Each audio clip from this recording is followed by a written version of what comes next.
17:20 Міхась Зуй і Зміцер Єсяневіч запрашаюць атрымаць чарговую порцыю гумару у праграме «Хай-так ТВ». І о 20:05 вечаровы сеанс на Белсаце. Крис Купер і Райан Філіпе у шпіёнскім трылеры «Крах».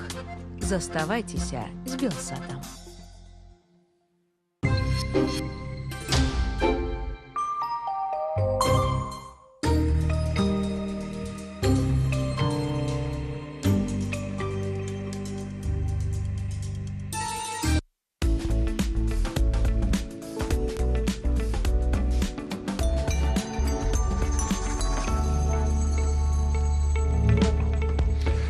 Вітаем, шановное гаспадарства, вы глядзіце раніцу з Белсатам. У студыі мы, Дзяніс Дудзінскі і Кацярына Раецкая. Дзе бы вы зараз не былі, з якой бы краіны нас не глядзелі, нам вельмі прыемна. Але, зразумела, што наша сертыка з тымі, хто глядзіць нас з Беларусі. А вось пра найпрыгажэйшыя беларускія мясціны мы сёння абавязкова з вами пагаворым. А вось зараз раскажам пра тое, што вас чакае ў бліжэйшую гадзіну.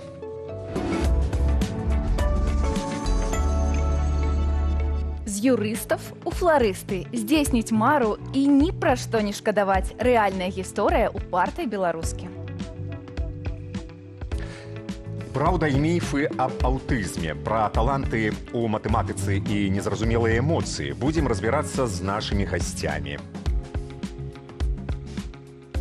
Людзі як птушкі. Чэмпіянат Еўропы, якога вы дакладна яшчэ не бачылі. Матускі, шнуркі, вяровачкі на карысці і дзеля аздобы. Як іх выраблялі старадаўнія майстрыхі, раскажа Кацярына Ваданосава. Бацька, тата, папа ці айцец. Віктор Шукіловіч расставіць словы па сваіх месцах.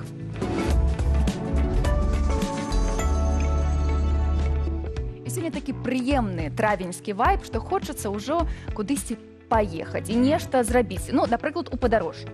Вось ты б куды паехаў адразу пасля эфіру? Да хаты, пельмені, спаць. Вось і ўсё маё падарожжа А калі б па-беларусі? Пельмені і спаць па-беларускі. Добра, тады пытанне для нашых гледачоў, калі ласка. Пішыце, куды б вы паехалі, ці які горад вы б рэкамендавалі тым, хто прыязджае да нас, турыстам ці сваім сябрам. Які горад абавязкова варта паказаць турыстам?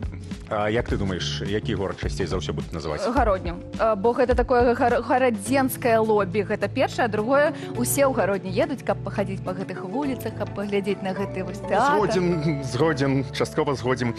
А вось і паглядзім, ці супадаюць твае думкі з тым, што напішуць і абавязкова напішуць нашыя гледачы. Пішыце абавязкова. Мы чакаем вашых адказаў у каментарах пад нашай трансляцыяй на YouTube. А пакуль прапануем вам паслухаць гісторыю беларускі, якая не пабаялася ажыццявіць сваю мару.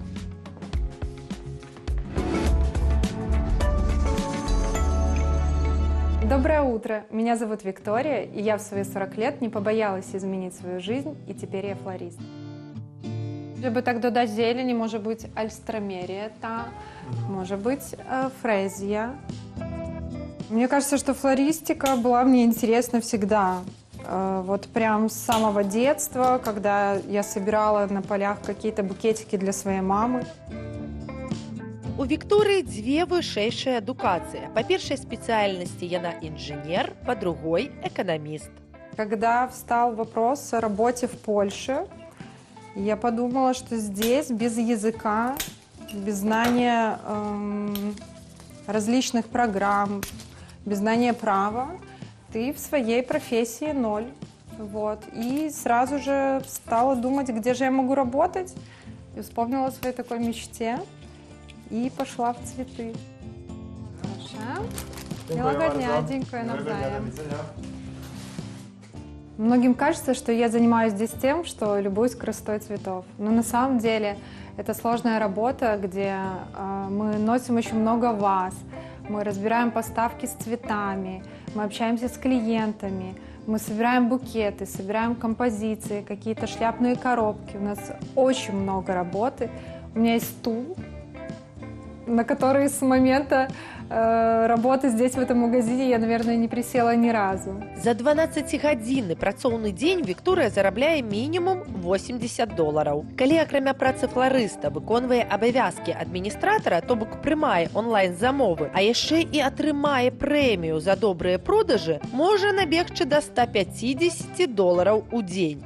Как-то у меня состоялся разговор с моим сыном о том, что когда муж от нас ушел, как мы вообще будем жить, за что мы будем жить и как стоять на ногах, содержать семью, и о том, что, может быть, вообще вернуться в Беларусь. Вот. Но сын сказал, что нет. Нет, мам, иди, воплощай свои мечты, твори, и деньги, они наживное, в любимом деле они появятся. И да, я буквально согласна, так оно и вышло. Сейчас я достаточно хорошо зарабатываю.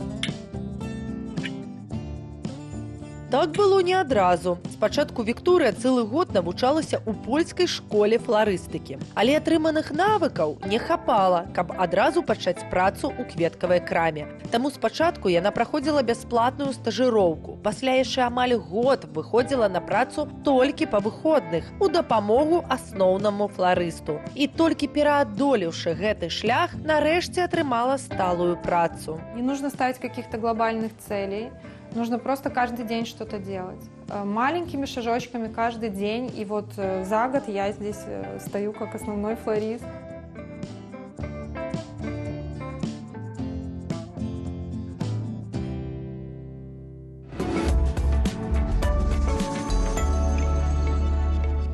І вось пасля такога натхняльнага прыкладу чалавечай упартасці пераходзім да даволі сур'ёзнай тэмы ў нашым эфіры.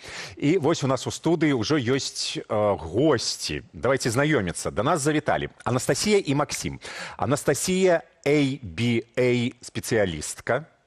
Гэта ад ангельскай Applied Behavior Analysis. Прыкладны аналіз паводзін. А Максім акт-коуч.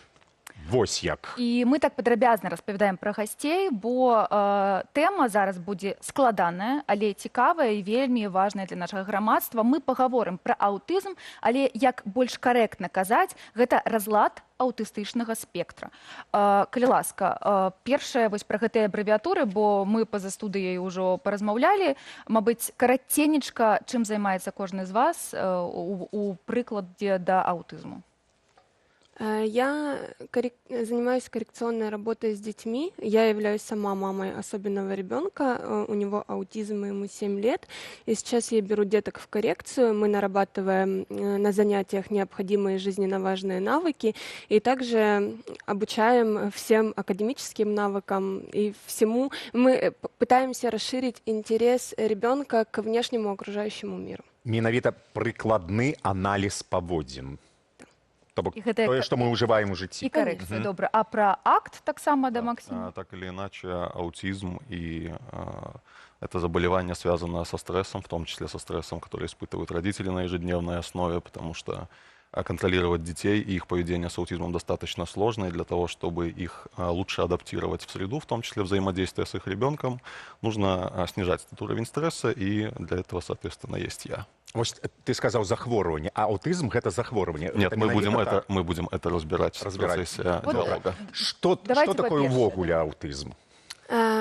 Мы должны понимать, все люди должны понимать, что аутизм – это нейроотличие, которое характеризуется работой головного мозга и влияет на поведение, коммуникацию, сенсорную систему, социальное взаимодействие. И у каждого человека аутизм может проявляться абсолютно по-разному.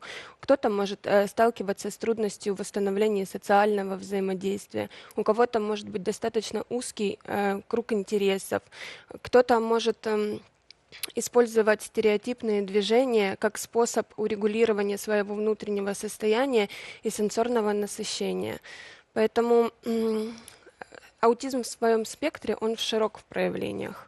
Это Что такое коли стереотипный рух? Это такие навязчивые движения, которые как будто бы не несут в себе никакой функции, но дети, они их достаточно часто используют. Да, помогают. Да, они таким образом, для детей с аутизмом очень важна предсказуемость, потому как их внутреннее состояние, оно может очень часто быть тревожным, да, и если у них нет возможности стабилизировать свое внутреннее состояние, вот эти вот движения стереотипные, это может быть взмахи руками или, например, прыжки или кручение каких-то предметов в руках, оно может помогать им успокоиться, да, и отрегулировать свое внутреннее состояние и снизить тревожность. То, о чем мы говорили, на сегодняшний день аутизм не считается заболеванием, а считается, как сказала Анастасия, нейроотличием, развивающимся состоянием, на которое можно влиять. Оно достаточно адаптивно. И для того, чтобы адаптировать ребенка с аутичным спектром расстройства, необходимо соблюдать несколько вещей. Первое. Раннее диагностирование, насколько это вообще возможно. Да, и это возможно производить с 12 месяцев уже для того, чтобы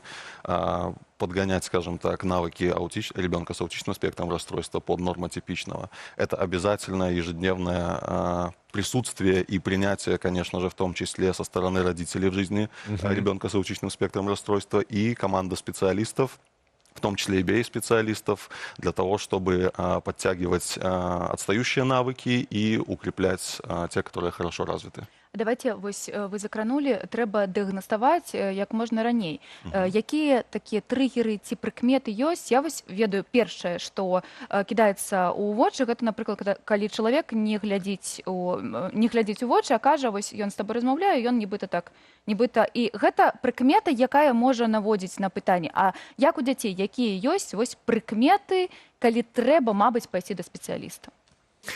Если мы начнем вот от самого начала, скажем так, то первые звоночки, на которые стоит обратить внимание, это с 6 месяцев. Обычно нормотипичные дети, они устанавливают контакт глаз со взрослыми, да, и реагируют на улыбки. То есть мамы, папы, неважно. У детей с аутичным спектром расстройства, к сожалению, часто это не наблюдается.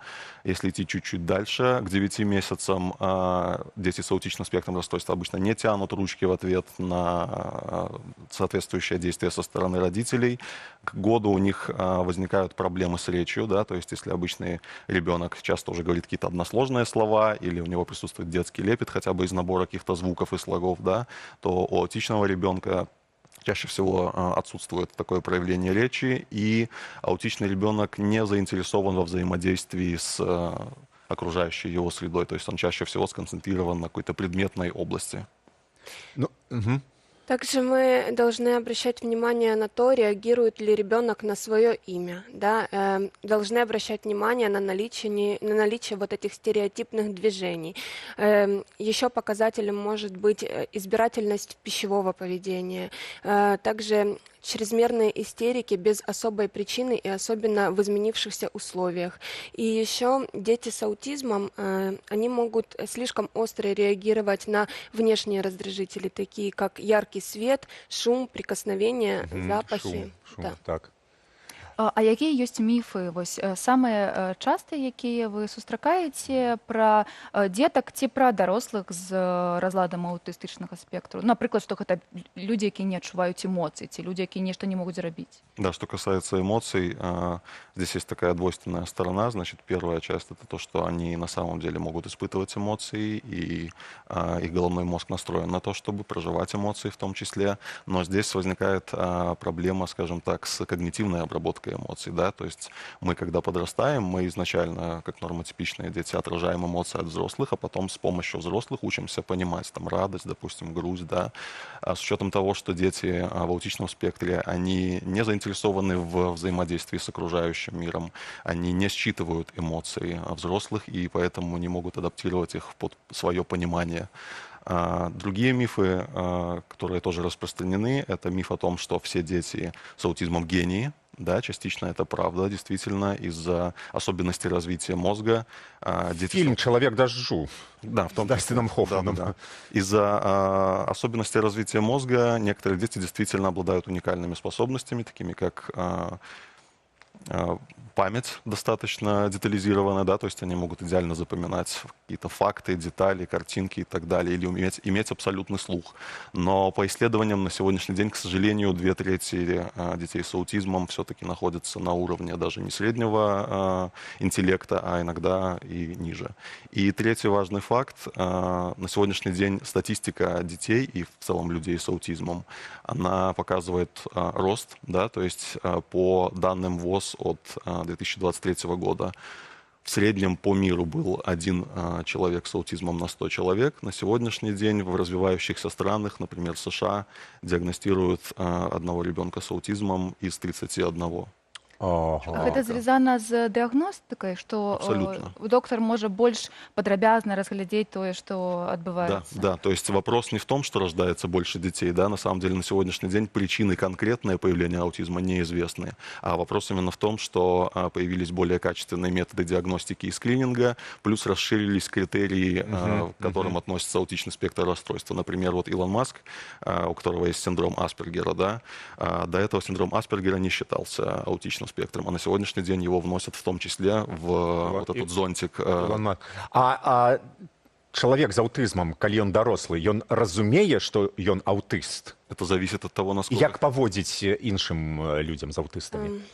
Я хочу сказать, что в первую очередь мы должны быть толерантными. Да? Когда мы видим, что перед нами человек с особыми потребностями, толерантность — это высшая степень поддержки, которую мы можем оказать. Если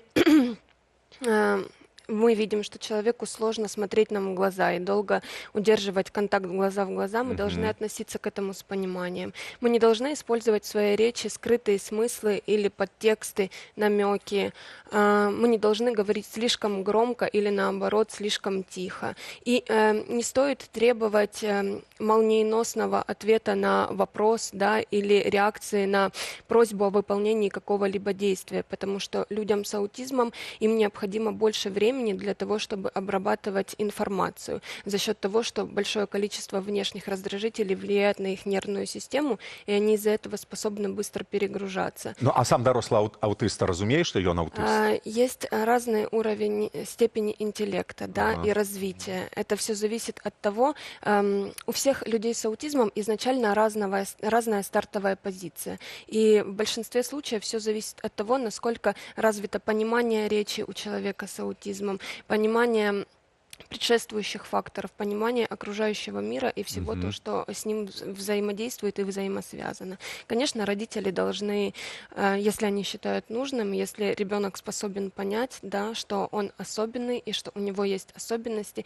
родители должны ему это объяснять, потому что ему тогда самому будет легче понимать, почему он таким образом на что-то может реагировать не так, как остальные люди. Ну, таму мы і кажам зараз ужо не аўтызм, а аўтычны спектр, таму што гэта розны ўзровень, ёсць там да 100 гэтых узроўняў. Мне падаецца, ваша праца, вось тое, што вы прыходзіце да эфіраў, тое, што вы пішыце ў соцсетках, тое, як вы працуеце, як вы дапамагаеце і дзецям і дарослым зразумець гэты спектр, гэта вельмі, вельмі добрая праца. В соцсетках вы пішыце, так? Дзякую вам вялікі за гэта, бо мне падаецца, з такімі людзьмі, як вы, наше грамадства і ўсяго свету, і Беларусі як краіны будзе ісці далей, і мы зразумеем людзей, якія ад нас адрозніваюцца, але гэта цалкам нармалёва. Дзякуй вялікі. І нагадваем, што пра аўтызм нам сёння распавялі Анастасія і Максім. Яшчэ раз дзякуй за тое, што завіталі да нас. А мы працягваем і паглядзім, што робіцца ў свеце. Калі ваш сябар смяецца як чайка, не пужайцеся. Магчыма, ён трэнуецца перад сур'ёзным спаборніцтвам. У бельгійскім горадзе Депане на ўзбярэжжы Паўночнага мора прайшоў 5-й чэмпіянат Еўропы па імітацыі крыку чаек. Спаборнічалі ў падабенстве да крылатых крыкуноў больш за 70 удзельнікаў з 14 краінаў свету.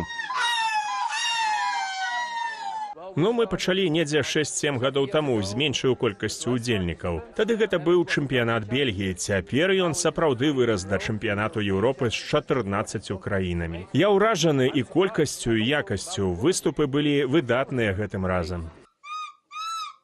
Удзельнікаў падзялілі на 3 катэгорыі для, так бы мовіць, дарослых асобінаў, птушанят і птушыных чародаў. Кожнае выступленне ацэньвалася прафесійным журы, якое прысуджала да 100 балаў. 75 за тое, наколькі добра удзельнікі імітавалі гукі чайкі, і 25 за перайманне паводзінаў.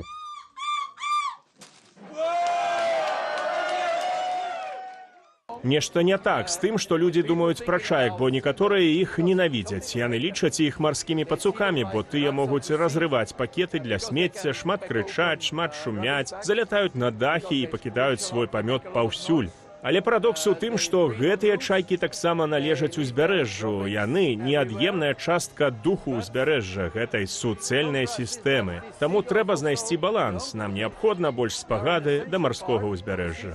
Перамогу ў галоўнай катэгорыі атрымала Анна Брыланд з Даніі. Дзяўчына ў строі з белым ба, крыламі і размаляваным у жоўта-белы колер тварам прызналася, што доўга рыхтавалася да чэмпіянату. Для гэтага будучая чэмпіёнка трэнавалася перад люстэркам, глядзела тык-ток-ролікі і нават рэпетавала свой выступ перад, так бы мовіць, носьбітамі мовы, сапраўднымі чайкамі. Мне здаецца, што я пачуваюся добра.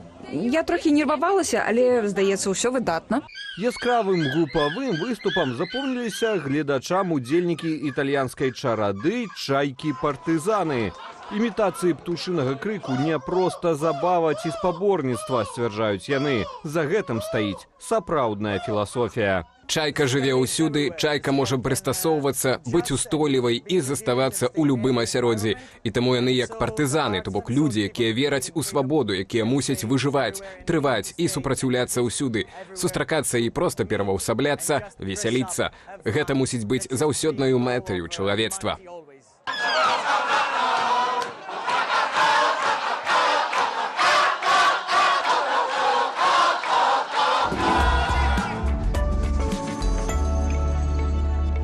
А мне так падабаецца, якой бы лухтой чалавек не займаўся.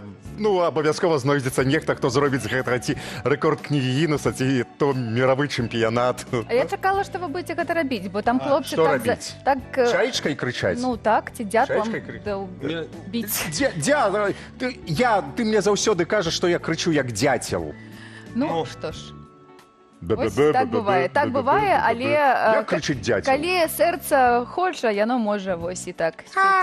О, Ну вось, запрацавала. Добра, што прынёс нам Андруша? сябры, я прынёс вам апошнія навіны, якія адбыліся ў Беларусі, асабліва пра тое, што посцяць сацыяльныя сеткі. Самыя разышоўшыеся па сетках відэа з Гомельшчыны, дзе карова ехала на заднім сядзенні Жигулёў. Яно абляцела амаль што ўсе сацыяльныя сеткі і старонкі. Высветлілася, што мясцовы жыхар купіў цяля і вырашыў сэканоміць на нармальнай дастаўцы, бо яму трэба было ехаць у суседні горад. Што расказваць, давайте глядзець і паслухаем абавязкова рэакцыю выпадковага сведка. Это вельмі цікава, увага на экран. Ну все видел, да? Корову в машине. Корова! Корова, это смешно. Это не чайка, конечно, но это самое смешно. Самое главное, что вось гэты мужчына... Як я мне туды запихнул? Зачем, как ты говоришь? А яшчэ... Зачем? А як? А як? Я запытаў як, а не зачем. Да? Вот что. Ну добра. Сутнасць у тым, што відэа трапіла ў соцсеткі і атрымліваецца, што яго ўбачылі яшчэ і даішнікі, таму гэтаму мужчыне сэканоміць не атрымалася, бо ён атрымаў штраф, па-першае, за зарэгістраваныя аўта, а па-другое, за парушэнне правілаў перавозкі. А так нельга рабіць? Я ведаю, то калі некая такая палка, там трэба нейкі сцяжок, а на карову што? А ну хіба, напэўна, не можна іх вазіць, бо... А дзе гэта напісана, што нельга? Карова што, не чалавек, што ли? Ну, корова не чалавек. И корову в «Жигулях» на заднем сиденье, извините... Не все коровы человеки, а лишь некоторые человеки коровы. Хай кажа. Слухаем, да. Всё? Человек разумный? Добра, што яшчэ? То мы працягнем. Дэфіцыт бульбы ў Беларусі ўжо все стаміліся пра гэта гаварыць, але цяпер спажыўцы ў Беларусі сутыкнуліся з новай праблемай. Дзяніс, ты не поверишь, няякасныя пельмені. Вось это просто неверагодна. Твоя тэма. Мужчына твой, напэўна, Яны былі без Субраціц. гэтых сукеначак белых? не, пельмені просто былі без мяса. Это прадукцыя кампаніі бабуля Аня. І вось звараныя пельмені ў мужчын аказаліся не тое, што нясмачнымі, а ў разрэзе просто яны аказаліся пустымі. Давайте паглядзім. При вас вот разрезаю пельменину, а там пустота. Таких уже много. Вы полпачки отварили. Опять разрезаю пельменину, а там пустота. Их что, воздухом накачивают? О, есть, аллилуйя, попалась. Вот сколько пустоты, и одна попалась. Я разумею гэтага мужчыну, бо у мяне такое было з цукеркамі сталічнымі. Вы разумееце, там без мяса, але бывае час, калі ты вельмі доўга... Іншы напой. Так, там ёсць напой, але калі ты вельмі доўга чакаеш, каб з'есці, калі ты ад мужа вось неяк цікаеш гэтую цукерачку, там таксама нічога не было. Калі я яе надкусіла, там ужо нічога не было, калі вы разумееце, пра што я. Як мы кажам, у пацука жрэ цукеркі. Ну, да, я выключаю святло і сяджу, і толькі Дзяніс такі... Што там адбываецца? Нічога не адбываецца. Цукерачка пайшла. Дзяніс, наколькі балюча табе і наколькі ты суперажываў этому герою? Наколькі ты глыбака пагрузіўся ў праблему? Мне падаецца, што гэта выпадковая. Канешне, у кожнай пельмешкі не мае... Выпадковая партыя. Але ці бачыў ты калі-небудзь большай падставы, ну, увогуле, можа існаваць большае пакаранне для чалавека? Калі ты прыйшоў вечары, сеў, зварыў сябе пельмені, а там, хоба, няма мяса. Так, і безалкагольны напой. Добра, ідзем далей. Сталічны. На хвілінку пакідаем Беларусь і пераносімся ў Індыю. Ты быў у Індыі, не? Да. Быў. Ну добра, тады там адбылося наступнае. Падчас матчу на 30-й хвіліне адбыўся незвычайны інцыдэнт. Рой пчолаў атакаваў балельшчыкаў. Уявіце сабе. Пасля пчолы зляцелі, 4 хвіліны быў перапынак, але гульня аднавілася, але неўзабаве яе зноў перапынілі, бо пчолы вярнуліся. Вось так пачалі цякаць заўзятары з трыбунаў, суддзя, які стаяў на полі, упаў на зямлю, і персанал стадыёна атуліў яго ручнікамі, каб абараніць вось ад гэтых казурак. Паглядзіце, і от цікава, чаму такі выбарачны... Адкуль такі выбор пчолаў менавіта суддзя? Усё залежыць, як мне падаецца, ад групы крыві, мабыць. Што? Ад групы крыві ці ад паху чалавека. Вау. Ад таго, як ты прабіваеш. Вось Бэкхэма ніколі пчолы на яго не палявалі. З надышоўшым днём нараджэння, ему 50 гадоў. А да футбола мы яшчэ вернемся. Я вось... Петр Чэх быў такі ў Чэлсі, ён такую шапачку, капялюш такі насіў, мне падаецца, гэта ад пчолаў. Але мы вернемся яшчэ да навінаў і пра спорт, і пра сацыяльныя сеткі. І падаецца, мы пакуль з табой развітваемся. Але прыходь да нас яшчэ, абавязкова. Дзякуй вялікі. Ну, а зараз давайте паглядзім нітку зорку разам з Кацярынай Ваданосавай. Ну что, готовая? Готовая. А ты? Аборы з дзедаўскіх лапцей взяў? Конечно, вось яны. Добра, што хаця б чыстая, не гідка ўзяцца будзе. Гідка, не гідка, я кажу, ты жонка пераборлівая. Я цябе ў новы дом вяду, а ты аборы перабіраеш. Ведаеш, калі б ты мяне ў новы дом, ды на старых анучах уводзіў, я б ввогуле з табой не пайшла. Слухай, я жартую. Я просто хвалююся. Мы уязджаем у новую хату, мы будзем жыць як гаспадары. Не разумею, навошта гэтыя дзедаўскія забабоны? Кабыла ты ці каза, каб цябе на вяроўцы ў новы дом весці. Кабыла, каза, прытрымай язык. Продкі так рабілі, значыць, нам трэба. А справім у лазіны і там паглядзім, хто каго цягаць будзе. Ай, ну што, жанашка моя, пойдзем у новы дом, дзе будзем дзетак гадаваць і добра нажываць. Лови.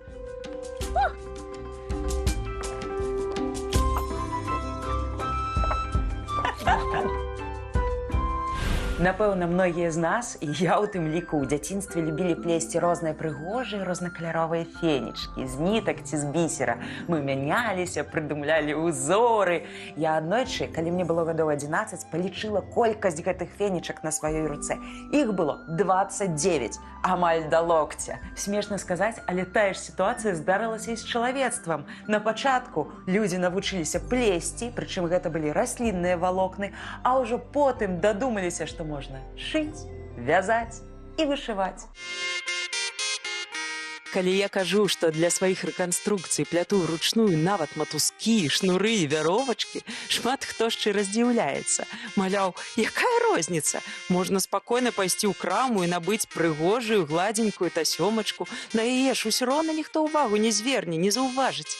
А я скажу, што менавіта пляценне, бадай што самы медытатыўны, самы лёгкі спосаб запаволіцца, прывесці ў парадак думкі і адчуць асалоду ад кожнай хвіліны жыцця.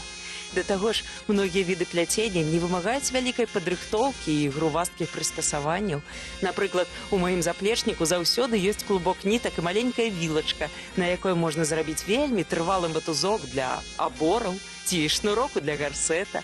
Да таго ж, гэта вельмі гістарычна. Такія вілачкі, іх яшчэ называюць рагулькі ці люцэты альбо лючэты. Археолагі знаходзяць яшчэ ў слаях ранняга сярэднявечча.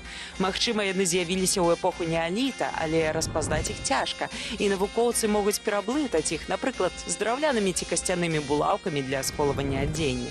Іх выкарыстоўвалі вікінгі, славяне, ды і хутчэй за ўсё іншыя народы, бо прынцып працы з імі вельмі просты.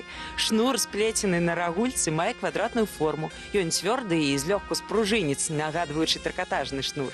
Сплецены на рагульцы шнурок утвораны серыі петляў, падобных на вузлы. У адрозненне ад іншых тэхнік пляцення, пры выкарыстанні лючэта не трэба папярэдняе вымярэнне матэрыялу, і таму гэтая тэхніка падыходзіць для вельмі доўгіх шнуроў. Такім шнурком можна было падвязаць абутак, зацягнуць у пояс нагавіц і нават прышыць да края адзення, каб аздобіць яго ці зрабіць больш трывалым. Спосабаў прымянення безліч. У мяне, напрыклад, такім шнурком аздоблены край плашча Вілайна, які ўваходзіць у рэканструяваны строй знатнай крывічанкі 11 стагоддзя.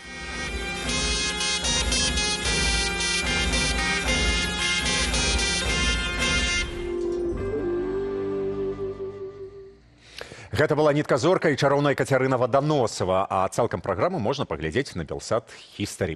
А мы спяшаемся прадставіць вам нашага госця. Да нас завітаў блогер і спартовы журналіст Александр Рывулін. Як яшчэ ты хочаш? Я ведаю, ты хочаш, каб дадавалі яшчэ нешта. Ратавальнік ранішніх эфіраў і гэтак далей. Гэта ён. Першае пытанне я пра што, бо я вельмі далёкі ад футболу, а мы пра футбол будзем. Учора ў Варшаве польская легія перамагла Пагонь. І беларус Ілля Шкурын забіў 3-й гол. Беларус у польскім футболе забіў гол.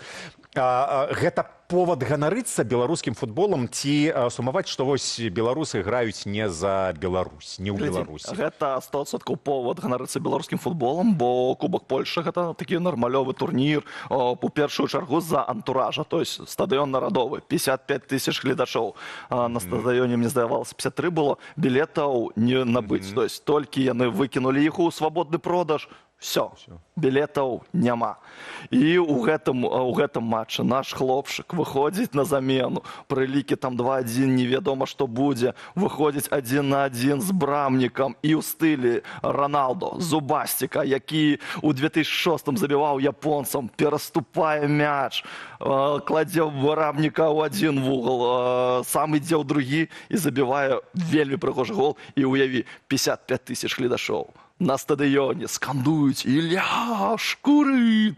Вельмі круто. Распавядаеш значна цікавей, чым яны гуляюць. Не, я вельмі. Гэта зорка, сапраўдная зорка, мне падаецца, беларускага. Ён грае у Польшы. Яго набылі за грошы, па-першае.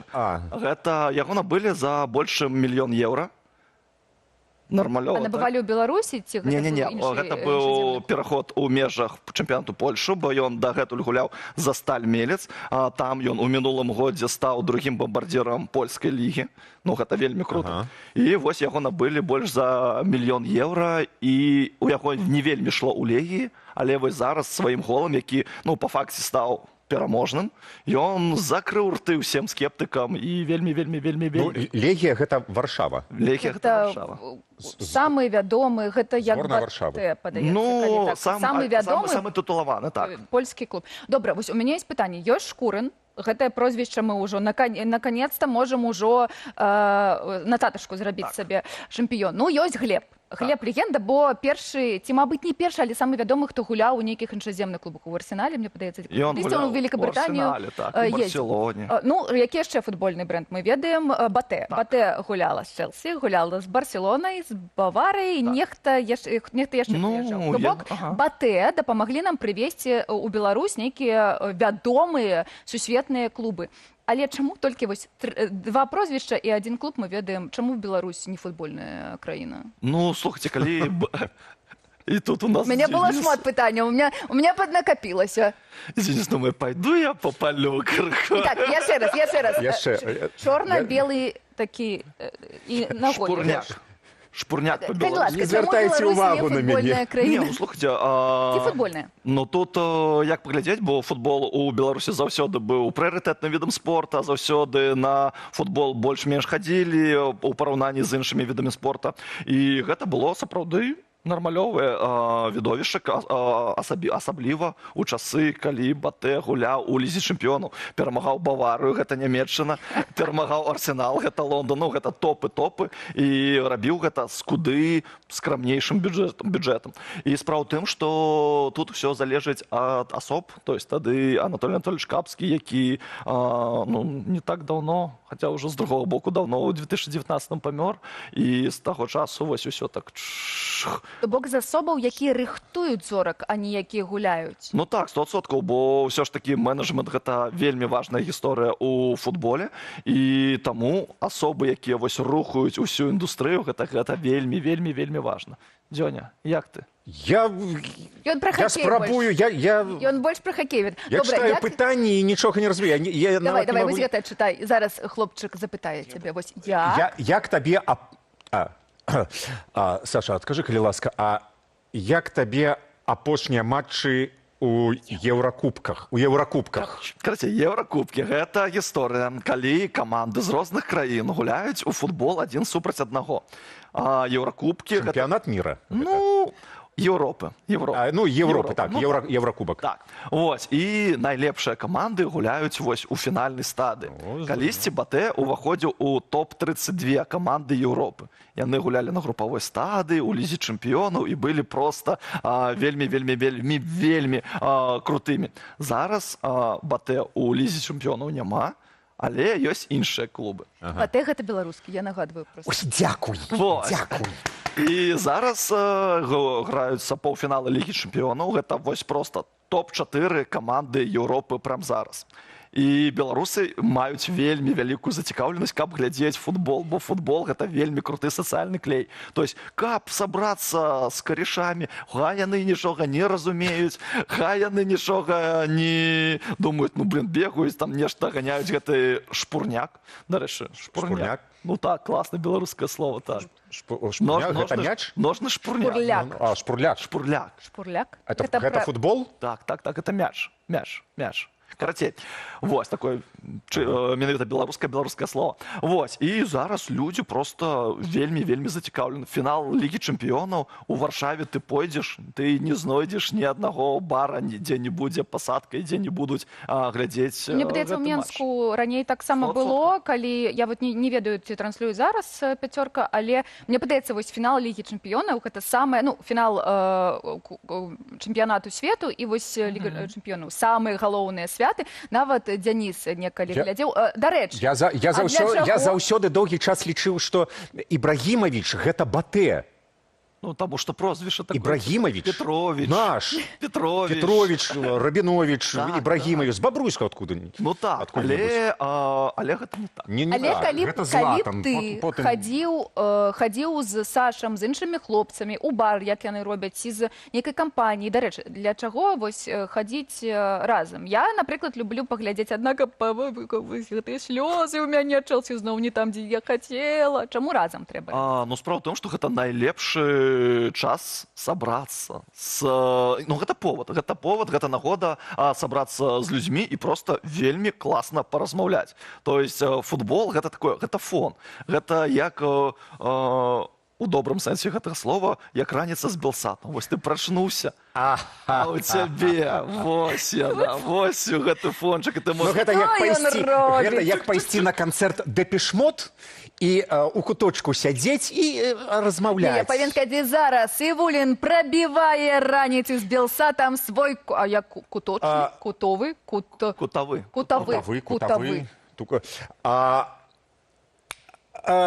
Гэта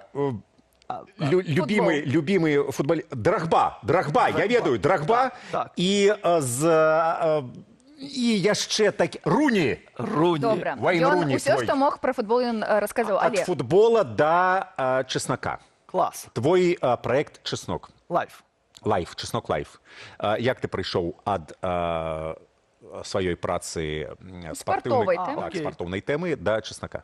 Ну, глядзіце, я шмат гадоў працаваў на трыбуне. Раней гэта было «Голсбай», потым трыбуна, я пісаў вельмі... Ты маеш на ўвазе выданне трыбуна? Так, гэта было... Спачатку ён быў «Голсбай», потым ён ператварыўся ў трыбуну, і я вельмі цікава і класна распавядаў пра футбол, так, каб ім нават ты, дзённіка, зацікавіўся, бо ты ўжо спачатку распавёў. Бо беларускі футбол гэта была гісторыя пра тое, што хлопцы гулялі сапраўды больш-менш нармалёва, нават на еўрапейскім узроўні. У найлепшыя часы нават дзве каманды гулялі ў еўракубках, адна ў лізе чэмпіёнаў, другая ў лізе Еўропы.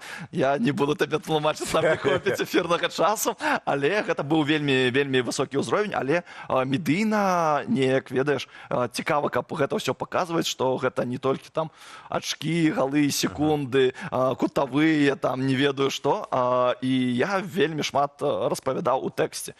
І вось мы такія сидзім і думаем, што нешта мне стала сумна, я неяк засмучыўся, бо ўсё адно і тое ж, і трэба было знайсці іншы фармат. І мы вырашылі, што у Еўропе і ў Расіі працуюць там нейкія блогеры, яны збіраюць там нейкія сотні тысяч праглядаў. Я такой, ну все, будзем рабіць блог пра беларускі футбол.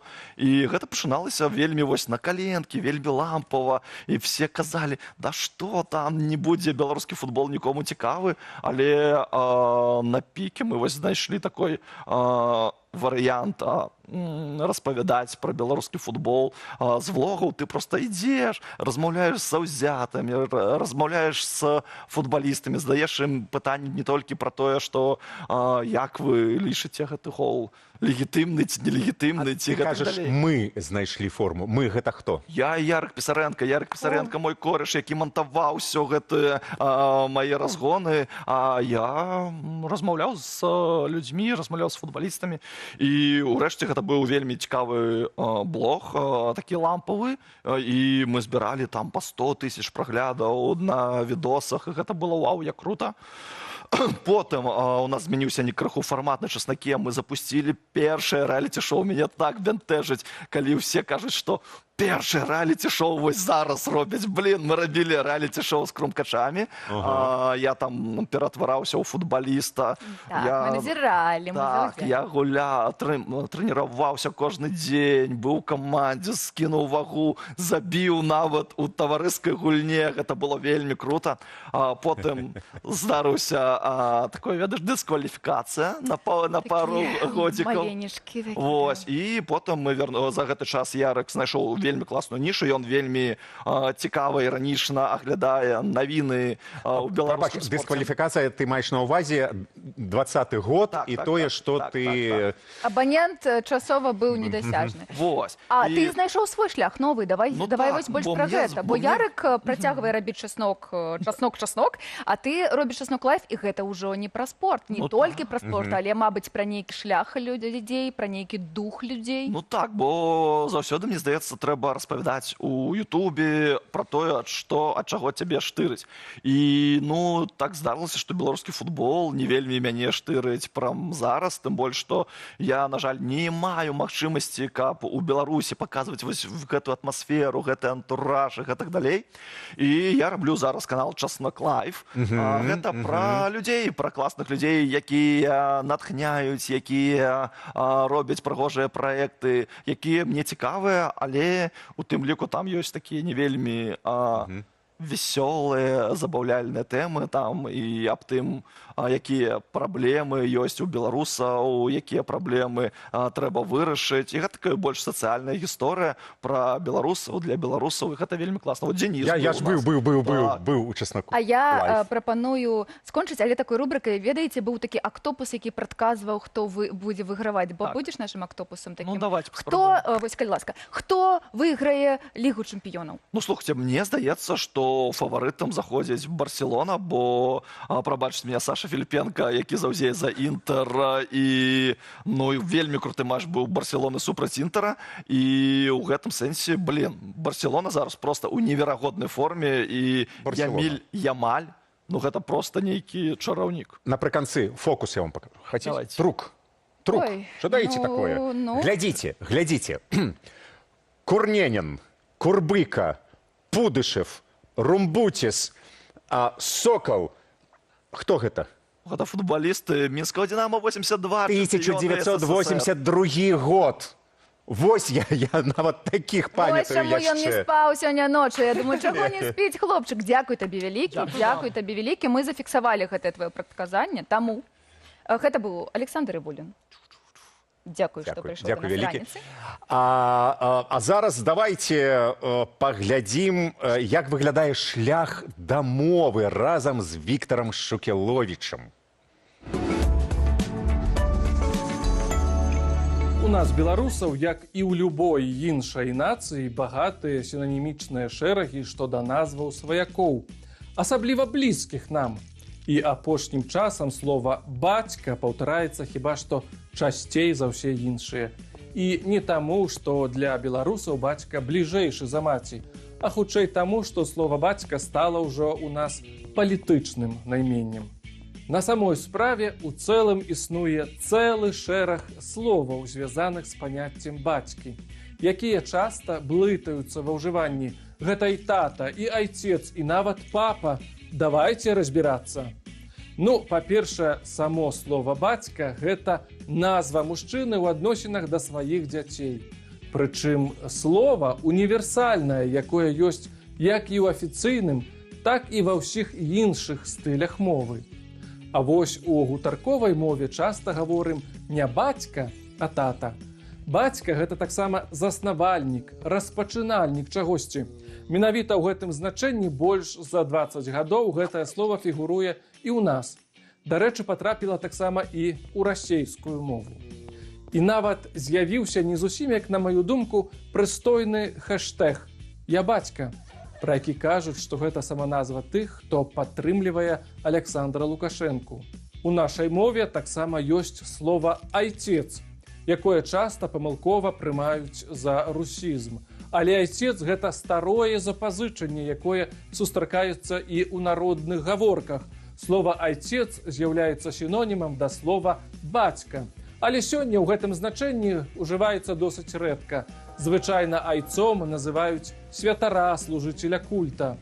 А пры звароце да яго часта выкарыстоўваюць клічную форму «ойча» або «войча». «Ойча Тадэуш», «войча Александр». Ну і на дэсерт. Аказваецца, ў нашай мове таксама можна ўжыць слова «папа». І гэта не будзе памылкай. «Папа» ўжываецца толькі ў дачыненні да вярхоўнага пантыфіка. Ужывайма правільныя формы, сябры, і не блытайма папу з татам.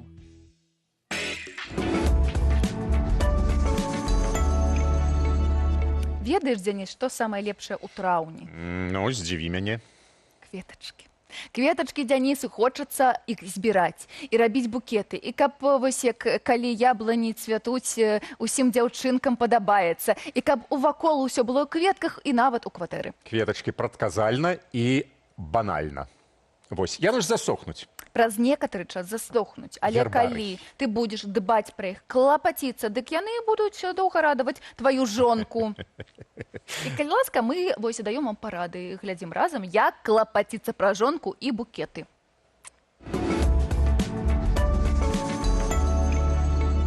Представьте, что вам подарили вот такой красивый букет. И вы его дома поставили в такую вазу с таким количеством малым воды.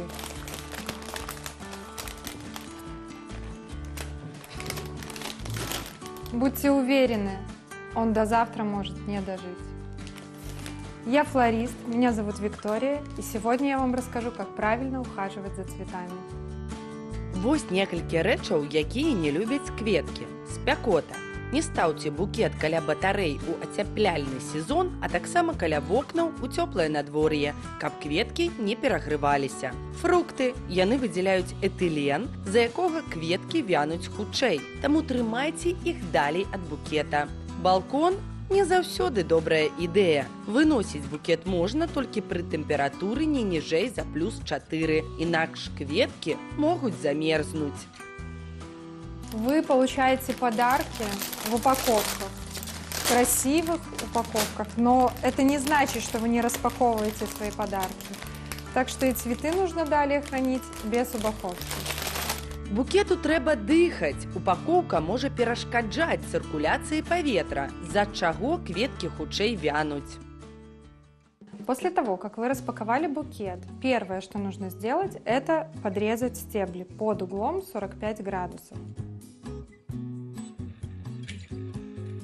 В этом букете у нас есть гортензия, пионы и кустовая роза, поэтому этому букету нужно много воды. Набираем практически полную вазу воды и высыпаем в нее подкормку, которая должна быть с букетом.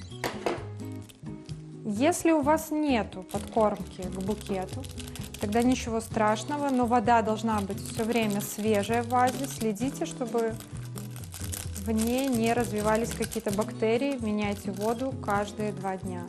Теперь отправляем наш букет в вазу и наслаждаемся его красотой. А што рабіць, калі вам падаравалі букет руж? Когда мы получаем цветок, мы его зачищаем. Многие покупатели считают, что роза, которая к ним попала в руки без листьев, что-то с ней, наверное, не то и что-то не так. На самом деле нет. Мы зачищаем листву для того, чтобы вода лучше подходила к бутону. Напоминаю вам, что розы не ставим в стаканы, в какие-то мелкие посуды, узкие маленькие вазы. Роза – это цветок, который требует много воды, поэтому ставим ее в такие широкие, большие вазы с большим количеством воды. З гэтай жа прычыны з малой колькасцю лістоў да вас трапляюць півоні або гартэнзіі. Дарэчы, гэтым кветкам таксама патрэбна шмат воды. Но если ваша гортензия подвяла, не спешите ее выбрасывать, ее можно реанимировать. Нужно поставить на кипяток, налить буквально сантиметриков 5 кипятка, накрыть голову гортензии пакетом и оставить на 3-4 часа. После чего мы снимаем, заново подрезаем ее, расщепляем и ставим в воду. Так она еще пробудет у вас 2-3 дня. А што наконт тюльпанаў? В отличие от роз и пионов, вот тюльпанам нужно мало воды. Чтобы было проще ориентироваться, высота воды в вазе должна составлять высоту вашего мизинца. Но помните, что тюльпаны все время продолжают расти. Их нельзя ставить, например, в низкие, узкие вазы, потому что они начнут опускать головы. Воду менять тюльпанам нужно ежедневно и подрезаем их на 2 сантиметра. Прытрымлівайцеся гэтых правілаў, і тады вашы букеты будуць доўга вас радаваць.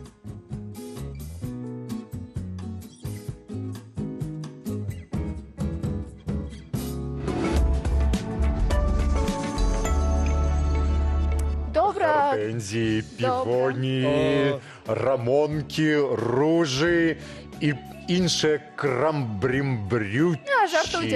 Жартуйте. Толькі б не набываць, так? Давай. Не, набываць. Давай. Футбол. Наприклад, футбол Саша Івулін. Ми, нагадаю, розповідаю вам про коментарі, які ви покидаєте під нашою YouTube-трансляцією, і всі розплилися в усмішках, бо свою усмішку їм передав наш Саша Івулін. Люди пишуть, що його проєкт, який він розповідав, Чеснок Лайф, не, который был перед гэтым фільм про то, як він був футболістом Крумпачак. Так, реаліті. Лепшее реаліті, так, і у гісторії пишуть. Так само люди пишуть нам про те, що є таке слово, якое заміняє футбол, якое б ви думали, ви, напевно, такого чули. Ой, нет, не то. Шпурляк, по-беларуску. Так, шпурляк, вось Саша Шпурляк. так само казаў. А ведаеце, як... Гэта цалкам пра як граюць или толькі Ножны пра- шпурляк. Футбол, ножны шпурляк, шпурляк, напэўна, мяч. А ведаеце, ножны як нага. па-італьянскі будзе футбол? Кальчо. Кальчо. А як это Кальчо, А сеньорі. як дословно, що значить слово? Так, Кальчо, футбол, грає кальчо. як кальчо. Ну, розумієш.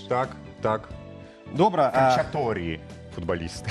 Нагадаю, што галоўнае пытанне, якое мы задавалі нашим гледачам, пра тое, дзе смачна і як смачненька паесці. І вось... Гарды у якіх... Гарады у якіх... Гэта ты! Вось які ты! Это пасля У пельменяў, яго пасля свой пельменяў. блог. А мы вось пыталі вас, якія гарады трэба паказваць турыстам, але калі вы напісалі, дзе паесці і што Дидье Драгба лепшы футбаліст усяго свету, я таксама не Так, буду. але у нас люди об'єднали все з это вот самое, дзе паесці, значит, нас Ну глядзяць. Пінск, Магілёў, Барановичі, Заслаўе. І адразу трапляем у топ-3 маіх, напрыклад, гарадоў. Барановичі. І піша нам каментатор, туды можна ехаць толькі дзеля фірмовых лодачак. Спрабавалі? Лодачкі, так, я спрабаваў. А Заслаўе, мне падабаецца з гэтага... Бога, на электрычцы не шмат часу. Палова дарогі да Маладэчна. 15 хвілін 10, так. Так, А мне падаецца лодачкі ў Маладзечна, не? Ну, кажаш, у Барановичі. Барановичах лядовая арэна ёсць. Гэта ці спартовы Лядовая арэна палац, гэта ёсць, я так. ведаю. Шмат дзе. Што яшчэ? Раіць наш вожык-патрыёт, на якога мы заўсёды разлічваем. Прывітанне яму, як заўсёды. Мая парада ехаць у Косово. Там можна паглядзець палац Пуслоўскіх, зазірнуць у сядзібу Касцюшкаў, а ў кавярні у Тадэуша пакаштаваць прысмакі. Пра Косово не жартуем. Косово, добра. Так, і ідзем далей. Запісаў. Менск пішуць ісці у кавярні, хто ведае Мінчукі, праверым каментатараў на мінчуковасць.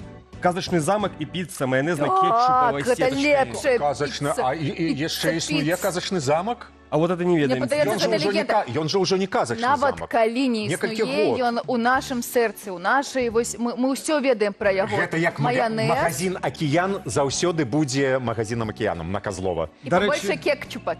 А ў магазине «Акіян», чаму ён там это рыбны ён быў? Рыбны быў, зараз там нешта іншае, вялікая крама нейкая. Што яшчэ гародня не пішуць? А дзе гэтае лобі гарадзенскае? Гарадзенскае лобі сёння спіць. Горадня. Горадня, а не гародня. Але гарадзенскі. Горадня, так? Так. Напішыце. Напішыце, Горадня, як а не трэба гародня. пісаць і казаць. Пісаць Перасце. І узгадайце пра маладэчна ці маладзечна. Маладзечна.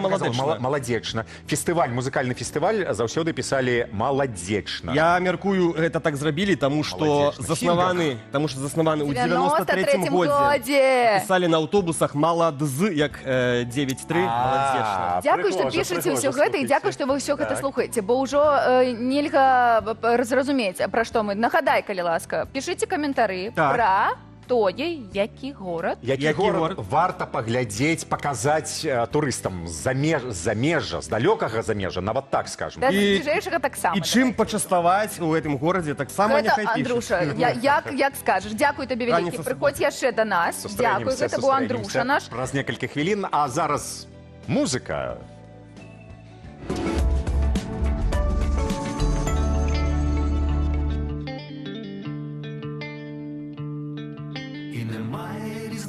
При цій ріці, що відбивають твої зіниці, твої вилиці, тінь на твоєму лиці. Наприкінці не буде різниці, не матиме значення жодне з очей, і мовчання нічне не матиме значення, освячена кожна з твоїх речей. До побачення, ніжна моя, до побачення. Немає різниці при цій ріці, що відбивають твої зіниці, твої вилиці, тінь на твоєму лиці. Наприкінці не буде різниці, не матиме значення жодне з очей, і мовчання нічне не матиме значення, освячена кожна з твоїх речей.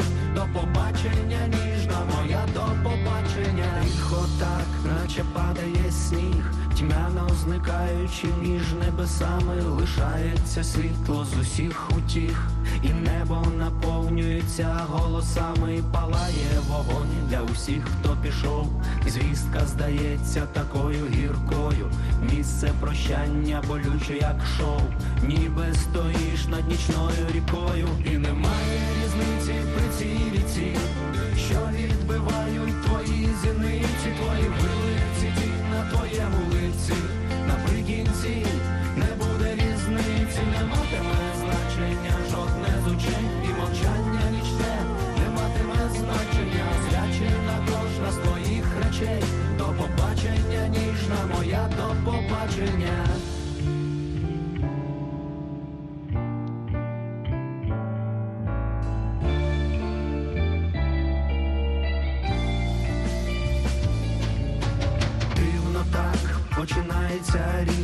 наче хтось переписує ріки, кожна з прописаних нами доріг тьмою лягатиме на повіки, світло так, наче палять вогні, і течія вигорає зі споду, все відчитається на глибині, і ступаєш у відданість ніби у воду, і немає різниці при цій ріці, що відбивають твої зіниці, твої вилиці, тінь на твоєму лиці, наприкінці не буде різниці, не матиме значення жодне з учень, і мовчачне не матиме значення, освячена кожна з твоїх речей, до побачення, ніжна моя, до побачення.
Ах, шановныя сябры, гэта быў наш сябра з Украіны Сяргей Жадан і прывітанне з моцнага і прыгожага Харкова.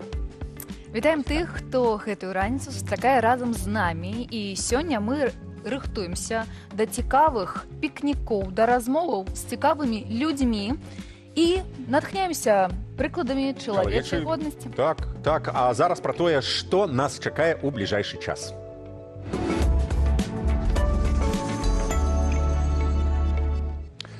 Амаль што нашы. Пашукаем беларускае карані ў сусветных зорак. Як знайсці продкаў, як зрабіць уласны радавод, спытаем у спецыяліста. Мора тюльпанаў і сапраўдная лысая гара. Куды паехаць беларусам на травеньскія святы? Канстытуцыя 3 траўня. Чаму нам важна пра яе памятаць, раскажа наш госць. Яешня на сонечнай патэльні і дом на прынтары. Паслухаем пра навіны з будучыні.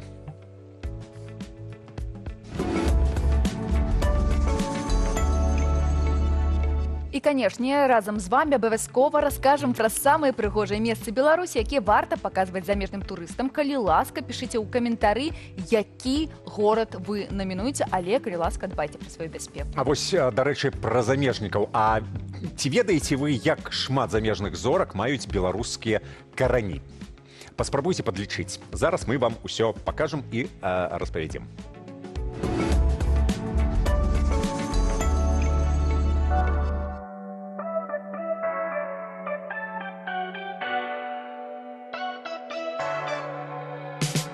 На беларускай зямлі здаўна жылі ў згодзе ды супрацы прадстаўнікі розных народаў і культураў, а Беларусь была для іх родным домам. Пазней мноства гэтых таленавітых суайчыннікаў або іх нашчадкі праславілі нашу краіну далёка за яе межамі. Сярод іх сотні знакамітых габрэяў, дзякуючы намаганням якіх самая магутная краіна свету, ЗША, узбагацілася эканамічна, інтэлектуальна і духоўна. Сёння вядзецца мноства размоваў пра ролю Дональда Трампа і ягоных пастановаў для ўсяго свету. А ці ведалі вы, што адзін з ключавых чальцоў ягонай адміністрацыі, галоўны дарадца і нават зяць, гэта Джэрэд Кушнер. Яго бабуля і дзед па бацьку Раіса ды Йозаф Кушнеры паходзілі з ваколіцаў Наваградку. Адзін з пачынальнікаў сучаснага інтэрнэту, а менавіта канцэпцыі пакетнага перадавання звестак, што лягла ў аснову ўсіх сучасных камп'ютарных сетак, Пол Бэрэн, нарадзенец горадні, які эміграваў у ЗША. Хоць усё жыццё ён правёў за мяжою, паходжанне робіць яго адным з найвядомейшых беларусаў у свеце тэхналогіяў.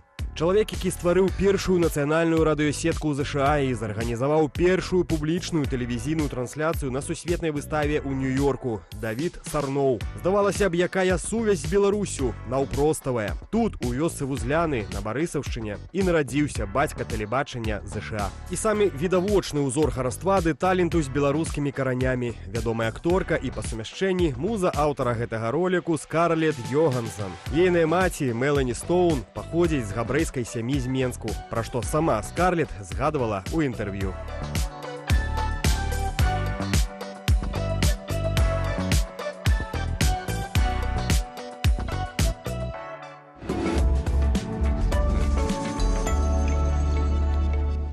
Вельмі цікавая тэма, і нам хочацца яе падтрымаць, таму мы запрасілі да нас Ігора Станкевіча, даследчыка, стваральніка курсу па радаводзе. Вітаем, Ігор, добрый ранец. Ігор, вітаем. З чаго трэба пачаць, калі жадаеш вось свае дрэва, як сямейнае дрэва, як гэта казаць, напісаць, надрукаваць, намаляваць? Самы першы крок і самы абавязковы ісці да сваіх продкаў, бацькоў, бабуль, дзядуль.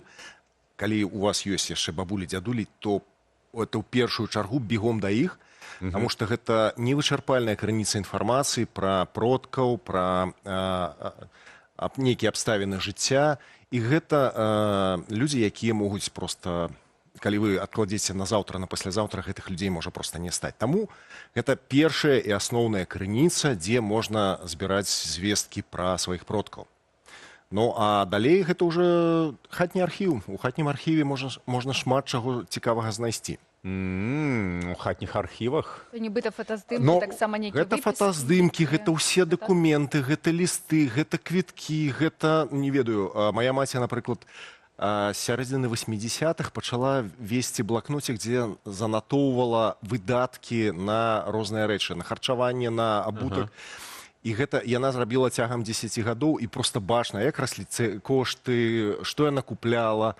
Можна знайсці ў хатніх архівах лісты, якія пазней могуць дапамагчы знайсці іншых сваякоў. Я так, напрыклад, пазнаходзіў у Польшчы, у Расіі, у Аўстраліі менавіта проста такія лісты.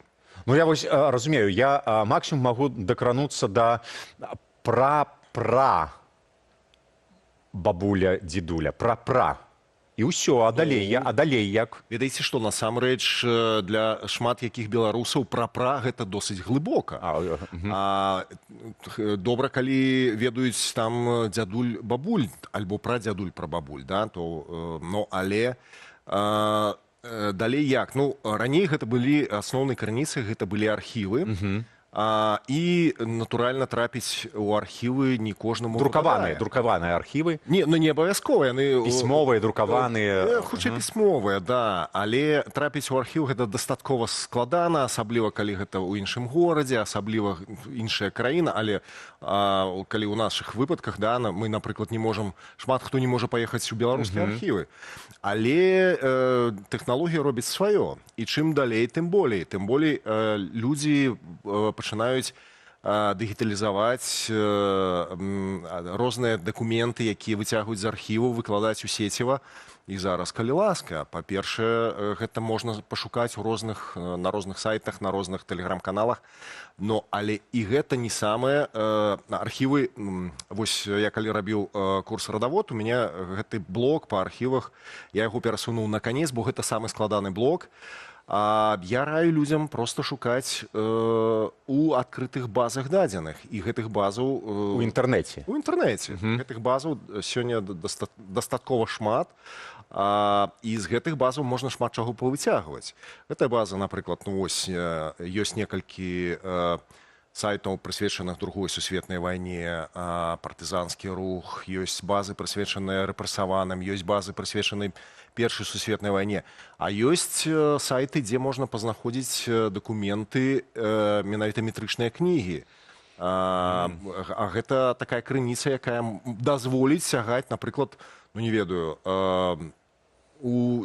нават пачатак 19 стагоддзя, можа, ў канец 18 стагоддзя, калі пашчасціць. Ну, а далей можна ўжо шукаць, калі там У меня продкі былі просто шляхетнага паходжання, і мне было прасцей, таму што прозвішчы былі, больш дакументаў захавалася, таму па некалькіх пакаленнях, па некалькіх радах я сягнуў там конец 16 стагоддзя, пачатак 17. То бок дастаткова ўвесці ў пошук імя.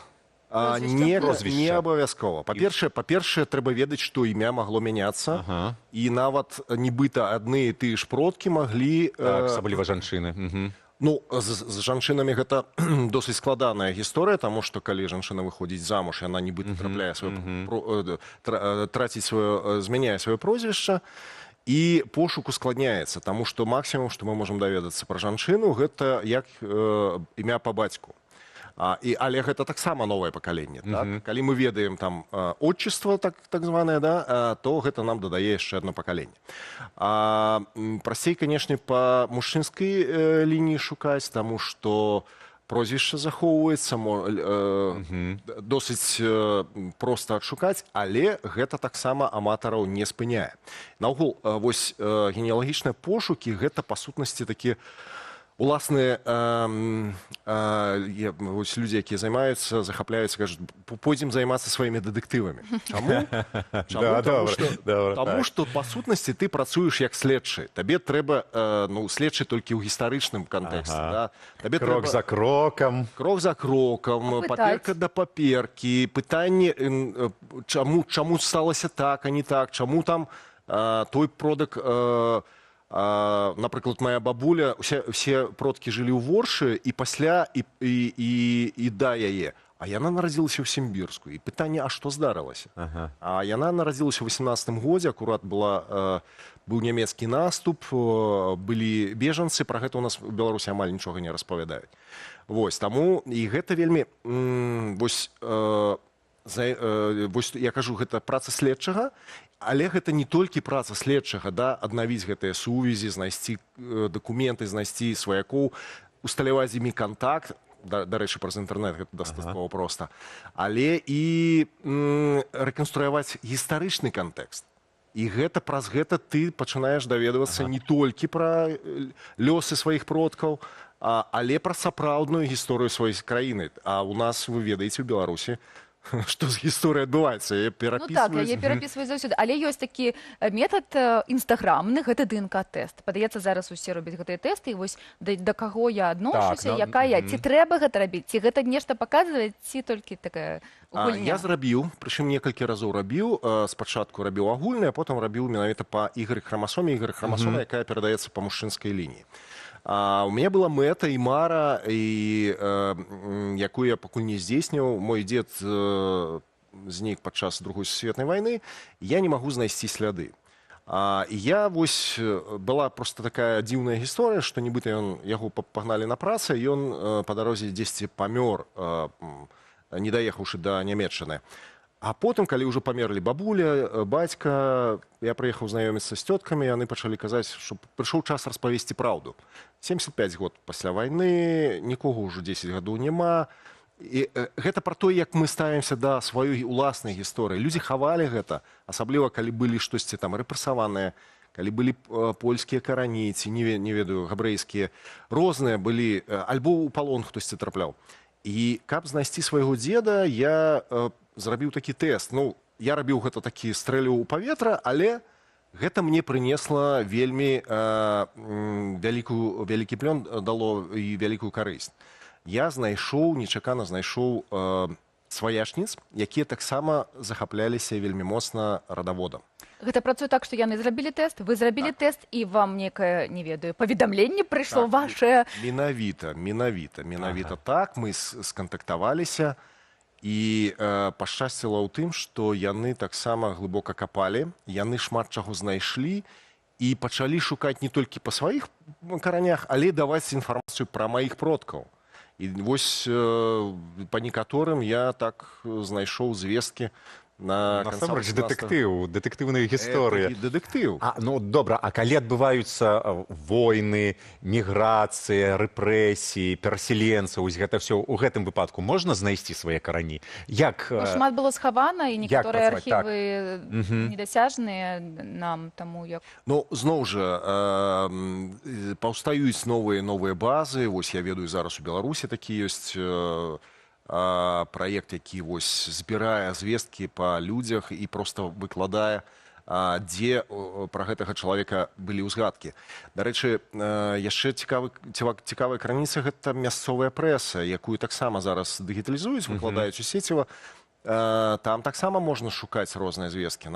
Напрыклад, вось я працаваў Магілёўскія губернскія ведамасці, і там выкладалі спісы выбаршчыкаў Дзяржаўнай думы. Які год? Прыкладна. 1906-1907, такі. І там я пазнаходзіў сваіх продкаў. Але трэба разумець, што проста ў іх быў маёмасны пэўны сэнс, і яны туды ў гэтыя спісы траплялі. Але я ведаю, што людзі, у мяне ёсць знаёмы, які звычайнага сялянскага паходжання продкі, прозвішчаў ужо дзесьці у сярэдзіне 19 стагоддзя проста іх не было.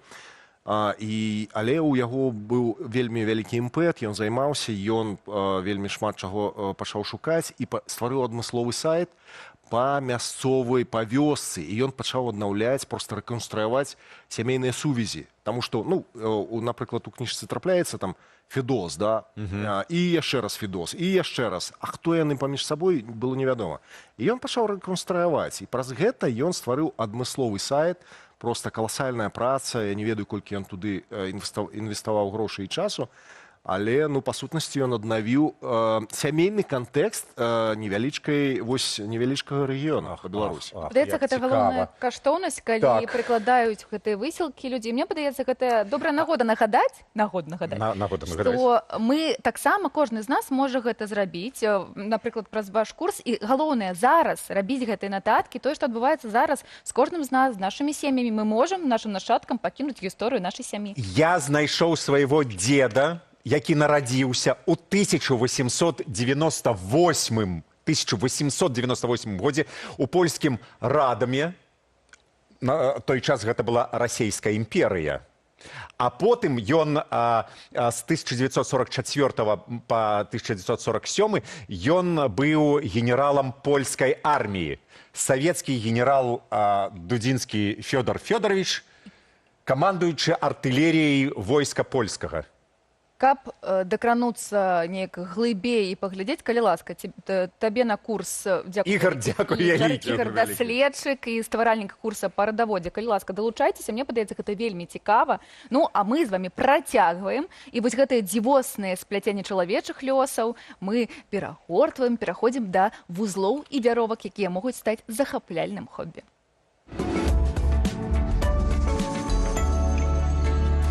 Калі вы чуеце слово макрамэ, то хутчэй за ўсё уяўляеце бабулі на кашпоце і плеценую сурвэтку. Але спыніцеся. Мода на рэчы, зробленыя з вузельчыкаў, вяртаецца. Цяпер гэткае адзенне з'яўляецца ў калекцыях вядомых брэндаў. Это пра нейкую выключнасць у тым ліку, каб зрабіць выключную рэч, таму што зразумела, што адзін майстар не можа пашыць колькі там на нейкі мас-маркет робіць, і таму гэта. А выключнасць, людзі любяць, калі ў іх выключныя рэчы. Макрамэ – старажытная тэхніка. Яе гісторыя пачынаецца на ўсходзе. Само слова паходзіць ад арабскага мікрама – махры, кутасы. У Еўропе пляценне стала папулярным у 17 стагоддзі. У Беларусі ж вузельчыкамі ўпрыгожвалі паясы – адзін з галоўных элементаў народнага строю. Кожны ўзор меў сакральнае значэнне. Сучасныя майстры і сёння ўплетаюць у свае працы таемныя сэнсы. Я плету, калі што-небудзь абавязкова думаю пра то, што пра гэты выраб я хачу там уплесці ўпэўненасць у сабе, напрыклад. І я думаю, што гэта энергетыка можа неяк перадасца чалавеку. Каштуюць жа сучасныя вырабы ў тэхніцы макрамэ нятанна. Напрыклад, цана гэтай плеценай сукенкі ад моднага дома Dior $700. Аднак рэч лёгка можна паўтарыць удома, упэўненая майстрыха Соня. Падабаецца мне макрамэ, што не трэба шмат розных прылад для таго, каб гэта зрабіць. Па факту кожны дома зможа знайсці сабе нейкі сантиметр, рулетку і так далей. Асабліва прыдатнымі сплеценыя рэчы будуць у сонечныя дні. Макрамэ не толькі стварае летні настрой і дазваляе целу дыхаць, але і робіць вобраз яскравым і запамінальным. Шмат кампліментаў атрымліваю зноў-такі на маркетах, калі людзі падыходзяць і там захапляюцца працамі, што прыгожа, падабаецца і так далей. Знаёмыя звяртаюць увагу, звычайна рэакцыю «хачу сабе такое». Чапляе штосьці незвычайнае і непаўторнае в нейкай ступені, і за гэта людзі, думаю, гатовы плаціць грошы. Калі гэтую вясною вам захочацца чагосьці незвычайнага, лёгкага і душэўнага, вазьміце ніткі, цярпялівасць і пачынайце плесці. Магчыма, вы таксама створыце нешта сапраўды унікальнае.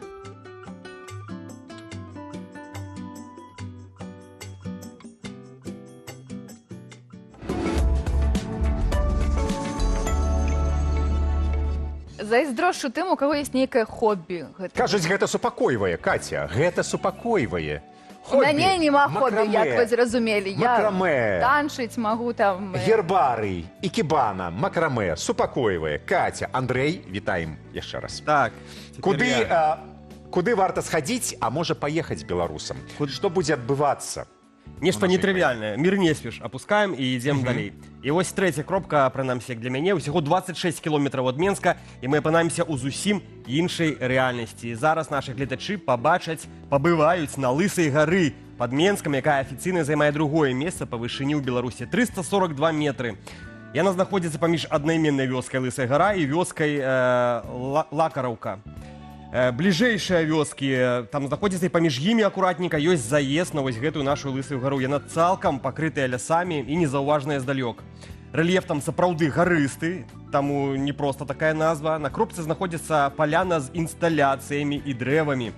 У цэнтры на сціл подыум з камянямі па баках. Вось месца падобна быццам там правадзілі нейкія вядзьмарскія шабашы. Так, была Вальпургіева ноч. Лысая гора займае другое месца па вышыні ў Беларусі, а першае месца, не падказваем, 1, 2, Маўчаць, 3. так? Ну, Дзяржынская.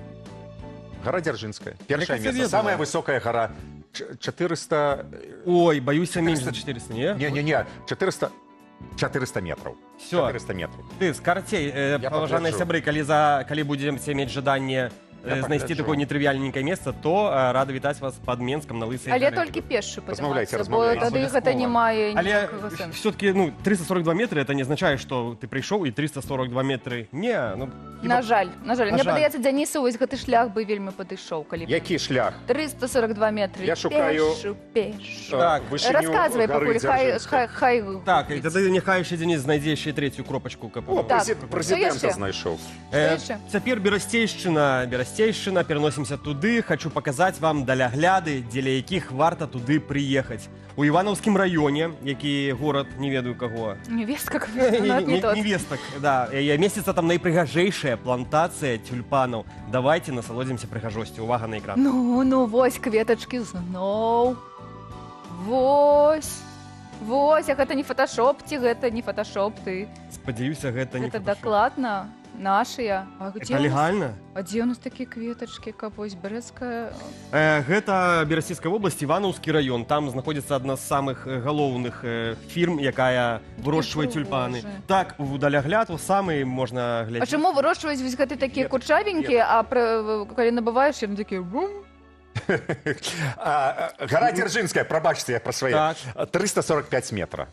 На 3 метра, то есть 345 метров. 3 метра. Гора Лысая 342 метра. Гора Дзяржынская 345. Трэцяга няма месца у нас. Трэцяга няма, мабыць. Добра, дзякую вам вялікі. Мінскае ўзвышша. Калі, шаноўныя гледачы, у вас ёсць варыянт, куды акрамя гэтых гор паехаць турыстам, якія прыязджаюць у Беларусь, калі ласка, напішыце самы прыгожы горад у Беларусі, які вы б параілі замежніку, калі ласка, замежнік. Едь туды. Дзякуй табе, Андруша. А мы працягваем і пагаворым пра травеньскія святы. Сёння у палякаў Дзень Канстытуцыі. гэта вельмі важнае свята ў Польшы, гэта быў бы выходны, нават калі б гэта не была субота. Але ці ведаеце, што гэтая канстытуцыя, падпісанне якой так святкуюць, мае дачыненне і да беларусаў менавіта? Чаму зараз раскажа Тимоха Кудович.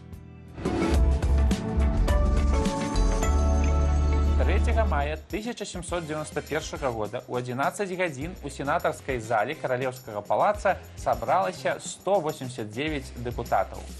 Кароль сказаў пранікнённую прамову і заклікаў дэпутатаў прыняць урадавую уставу. Так канстытуцыя называлася афіцыйна. Большасць паслоў канстытуцыю падтрымала. Пасля галасавання ўсе паслы вялікай працэсіі перайшлі з палаца ў касцёл святога Яна, дзе адбылося урачыстае набажэнства. Якраз гэты момант намаляваў на сваёй знакамітай карціне Ян Матэйка. А чаго тых двух на руках нясуць? Яны што, самі не хацелі ісці? Не, там усё наадварот. Гэта два маршалкі сойма.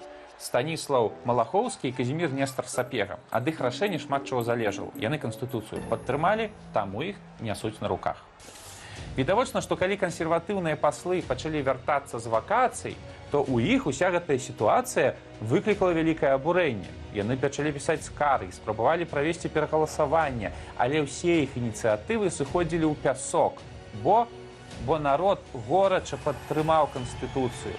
Уся Варшава святкавала. Гэта была вялікая радасць. Усе віншавалі адзін аднога. І было відавочна, што людзі падтрымліваюць новую канстытуцыю. Што ж такога добрага было ў гэтай канстытуцыі? Вельмі шмат чаго. Па-першае, дакумент уводзіў канстытуцыйную манархію. Па-другое, гэту самую манархію ён рабіў спадчынай. Да гэтага караля ў Рэчы Паспалітай выбіралі. Па-трэцяе, ён нарэшце адмяняў ліберум вета. Па-чацвёртае, ён уводзіў раздзяленне ўлады на заканадаўчую, выканаўчую і судовую. Па-пятае, па канстытуцыі фарміраваўся ўрад, які выбіраўся соймам. Па сутнасці, гэта была другая пасля амерыканскай паўнавартаснай канстытуцыя як асноўны дакумент краіны. Зрэшты, было ў канстытуцыі і шмат іншых новаўвядзенняў. Карацей, людзям спадабалася. У канстытуцыі была надзея.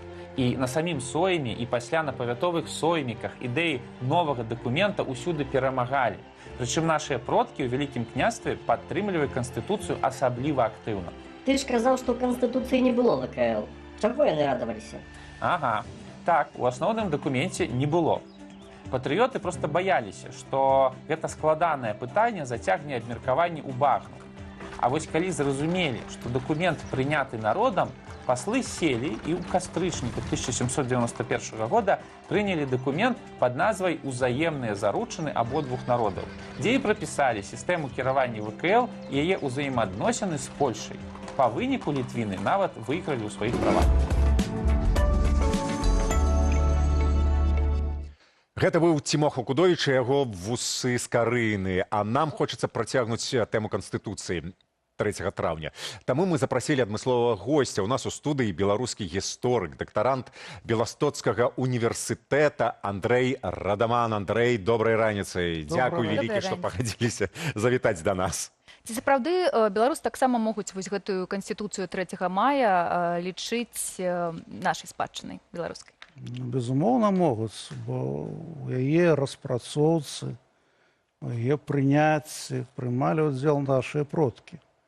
Напрыклад, яшчэ ў 1718 годзе полацкая шляхта на сваім сойміку, гаворачы пра полацкіх князёў, называла іх беларускімі князьмі. І, адпаведна, ад полацкага воеводства былі два паслы, адзін з якіх Марцін Немирович Шчыт, быў прыхільнікам канстытуцыі, як, напрыклад, Павел Грабоўскі з Вукавыска, ці Тамаш Ваўжэцкі з Браслава, ці, напрыклад, адпаведна, вялікая колькасць іншых прадстаўнікоў родаў русінскіх, літоўскіх, польскіх і іншых, якія пражывалі на нашай зямлі. Ну, адпаведна, паколькі нашыя продкі мелі магчымасць на сваёй зямлі ствараць заканадаўчы акт, то чаму ж гэта канстытуцыя не наша? Наша, так. Ну, вось, глядзіце, канстытуцыя 3 мая лічыцца першай у Еўропе. І другой у свеце пасля амерыканскай. Ці ёсць нейкае падабенства? Ну, я з гэтым... Амерыканская і... Давайте так, я не пагаджуся, што яна першая ў Еўропе, і не пагаджуся, што яна другая ў свеце, бо... Ну, кажуць, так кажуць. Ну, ведаеце, кажуць, у падручніках для школ вельмі спрошчаных. А калі сур'ёзна, то, напрыклад, ужо ў 1600 годзе быў прыняты заканадаўчы статут Рэспублікі Сан-Маріна, і Каміл, напрыклад, Бёлі распрацаваў гэты заканадаўчы акт. Мы ведаем пра, напрыклад, Паскаля Паолі і ягоную канстытуцыю Корсікі 1755-1769 год, калі Корсіка атрымала незалежнасць ад Генуі і існавала як асобная дзяржава. Мы ведаем пра заканадаўчыя акты на паўночна-амерыканскім кантыненце яшчэ да стварэння, уласна, Злучаных Штатаў Амерыкі, і, адпаведна, гэта і канстытуцыя Садружнасці Масачусетс, гэта, адпаведна, і канстытуцыя Вермонта. То бок былі прыклады, не першыя гэта і ў Еўропе, Амерыкі. Але вось да нашых. Давайте лічыць, што першае. Гаворка ідзе пра тое, што была ўзаемасувязь паміж усімі гэтымі людзьмі, якія чыталі адзін аднаго. Паверце, стваральнікі амерыканскай канстытуцыі ведалі пра канстытуцыйныя акты еўрапейскія. Яны былі вельмі адукаванымі людзьмі. І тое самае, як пра статут Вялікага княства Літоўскага, напэўна, ведалі тыя людзі, якія вучыліся ў Сарбоне, напрыклад, вучыліся ў Падыі, бо нашыя продкі таксама там вучыліся, яны адзін з адным размаўлялі. І вось што яны ўнеслі ў змест нашай таксама агульнай польскай канстытуцыі? Чаго вось дадаў, напрыклад, Адам Казімір Чартарыскі, гэта беларускі шляхціц? Ну, якраз Адам Казімір Чартарыскі сапраўды паходзіў з княжаскага рода літоўска. Безумоўна, ён меў дачыненне і да земляў сучаснай Беларусі, але на тым 4гадовым соме ён прадстаўляў не нашае ваяводства, а прадстаўляў Люблінскае ваяводства. А я ўжо называў некаторыя прозвішчы, напрыклад, Тамаш Ваўжэцкі, там ці Казімір Нестар Сапега, маршала канфедэрацыі, пра якога згадаў ужо Цімоха Кудовіч, ці ягоны зноў жа паплечнік з берасцейскага ваяводства, зноў жа, які сябе вельмі класна праявіў у гэтыя часы. Можна гаварыць пра дзясяткі людзей, якія удзельнічалі ў прыняцці і распрацоўцы канстытуцыі. Аўтарам, напрыклад, першага канцэпта быў Роман Ігнаці Францішак Патоцкі, маршалак літоўскі, які быў і кіраўніком дэпутацыі, якая была створана для распрацоўкі канстытуцыі. А акрамя гэта былі людзі, якія на іншым этапе таксама прыклалі руку да канчатковага рэдагавання, як той жа вядомы ўсім Гуа Калантай, ксёндз, рэктар Кракаўскай акадэміі, які таксама паходзіў з вулкавыскай шляхты. У іх рознае бачанне было таго, якой павінна быць канстытуцыя. Яны бачылі па-рознаму форму праўлення, форму дзяржаўнага ўладкавання, былі вельмі гарачыя спрэчкі. Мне ж так это нагадвае, падаецца. Ну, а падпісанне канстытуцыі ў любым выпадку гэта значная справа, а ці неяк паўплывала вось гэтае самае менавіта падпісанне канстытуцыі на ўсю Еўропу? Канешне, паўплывала. Безумоўна, ведаеце, як казаў прафесор Староўскі, польскі даследчык, адзін з найлепшых даследчыкаў Канстытуцыі 3 мая. Канстытуцыя 3 мая была кампрамісам.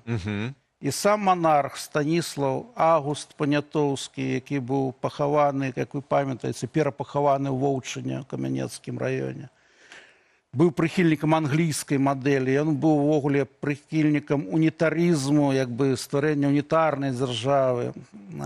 І, безумоўна, рэспубліканцы нашы, якія аглядаліся і на досвед Злучаных Штатаў Амерыкі, і на досвед рэвалюцыйнай, але на той час, у весну 1791 года яшчэ монархічнай Францыі, яны ўсё роўна не лічылі прыняцця Канстытуцыі 3 мая завяршэннем паправы Рэчы Паспалітай. Яны бачылі магчымасці, якія адчыняліся пред дзяржавай. Але бачылі і, будзем так казаць, монархі еўрапейскія, наколькі небяспечным з'яўляецца стварэнне моцна цэнтралізавана ўраду, у склад якога ўвойдуць рэфарматары і патрыёты, здольныя не проста паставіць задачу вяртання зямель страчаных пасля першага падзела Рэчы Паспалітай, але і да пашырэння на тэрыторыі Усходняй Еўропы ідэй. Не забывайце, што ў Канстытуцыі 3 мая быў артыкул, які даваў вольнасць сялянам, якія перабягалі праз Березіну, напрыклад, ці заходнюю Дзвіну, земляў, якія дышлі па першаму падзелу да Расіі, як бы вярталіся ў землі Рэчы Паспалітай, адразу атрымлівалі вольнасць. Гэта было небяспечна і, безумоўна, для монархаў. Конечно, принятие Конституции 3 мая было сигналом для России, для Пруссии, что с таким рассадником вольности треба разобраться. И они разобрались. А вот для меня, как для историка, вельми важным з'являються спрэчкі паміж нашими республиканцами и монархистами, паміж прихильниками унитаризму и федерализму.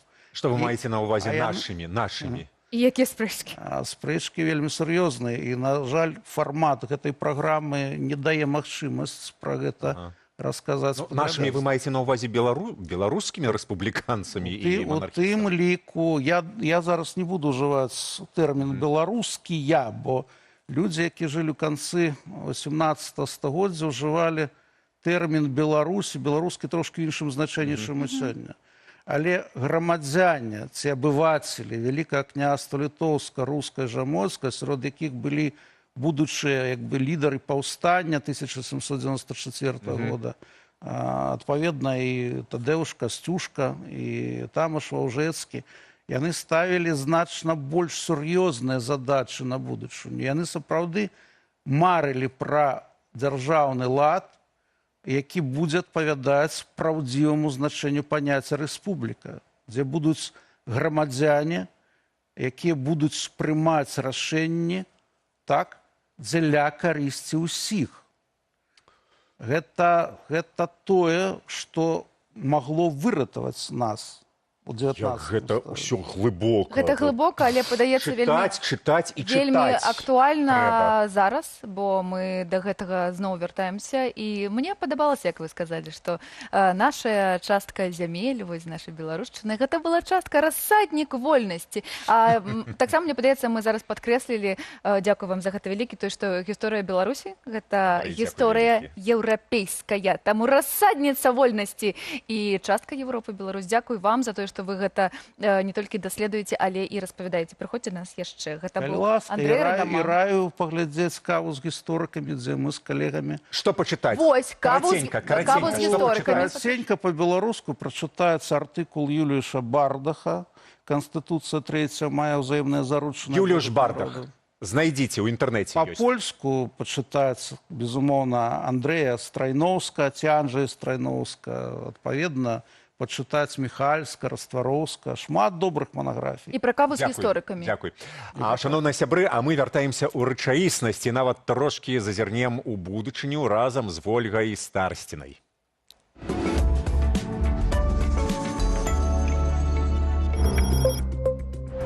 Гаспадарства, калі і наступнае лета будзе гэткім жа спякотным, то прапаную скарыстацца еўрапейскім досведам.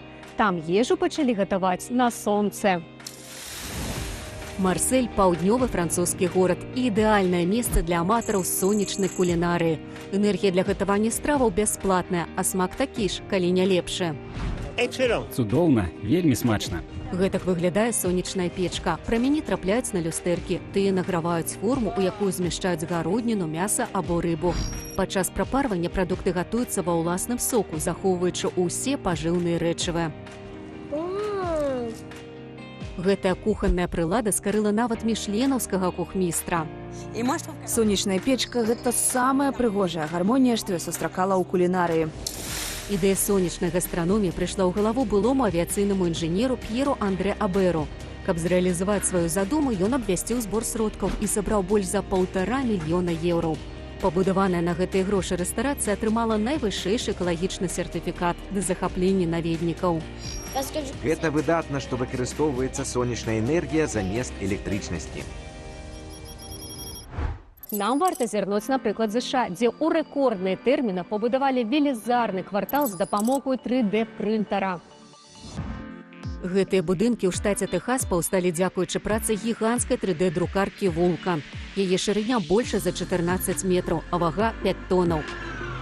Друк аднаго дома займае каля 3 тыдняў. Бетонныя сцены зроблены з унікальнай сумесі лавакрыт, устойлівыя да вады, цвілі, тэрмітаў і нават да экстрэмальных умоваў надвор'я. Гэта падобна да сапраўднай фартэцы. Я ўпэўнены, што дом можа сутыкнуцца з якім-небудзь тарнада і вытрымаць. Цішыня. Мы цяпер побач з аб'язною дарогаю, і вы нічога не чуеце, бо тут вельмі ціха. Гэты квартал са 100 дамоў паўстаў цягам 1,5 года. З увагі на нястачу жытла, з якой сутыкаецца наша краіна, і асабліва жытла за даступныя цэны, для нас як ніколі важна укараняць інавацыі, што паляпшаюць якасць нашага будавання. Такія дамы таннейшыя, паколькі тэхналогія 3D-друку не марнуе будаўнічых матэрыялаў. Менш забудоўнік выдатковы і на працоўную сілу. Калі раней для будовы залучалі 5 розных брыгадаў, то цяпер у нас ёсць адна брыгада і адзін робат, што і забяспечваюць гэты працэс. Кампанія Icon плануе выкарыстоўваць сваю тэхналогію не толькі на зямлі. НАСА падпісала кантракт з кампаніяй для будавання аб'ектаў на паверхні месяцу.